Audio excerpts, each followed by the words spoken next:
Oui. Comme je l'ai dit lors de mon intervention sur le dossier, celui-ci parle de plusieurs maladies féminines, mais ne parle hélas pas de l'endométriose qui touche pourtant 1 à 2 femmes sur 10.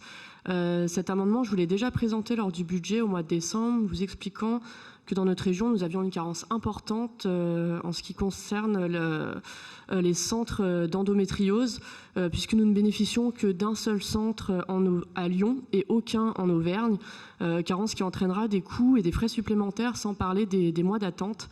Cela ne vous a pas échappé que plusieurs élus en ont parlé ces derniers mois. Les députés ont même voté à l'unanimité sa reconnaissance comme une affection longue durée, mais peut-être n'êtes-vous pas au courant puisque seulement 2 députés, les Républicains, sur 102 étaient présents lors de ce vote.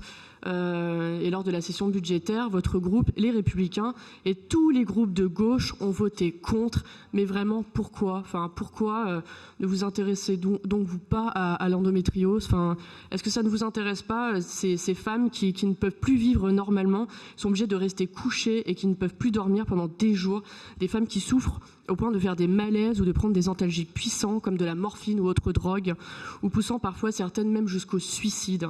Enfin, pourquoi vraiment ça ne vous intéresse pas ce sujet, quoi ? Pourtant, cet amendement n'est qu'une goutte d'eau dans l'accompagnement de toutes ces femmes, et je pense même qu'une réflexion pourrait s'envisager autour de la faisabilité d'un centre de dépistage précoce et de prise en charge pluridisciplinaire de l'endométriose labellisé, car en France, nous n'en avons qu'un seul à Rouen. Alors peut-être pourrions-nous envisager d'avoir le 2e chez nous en Auvergne-Rhône-Alpes.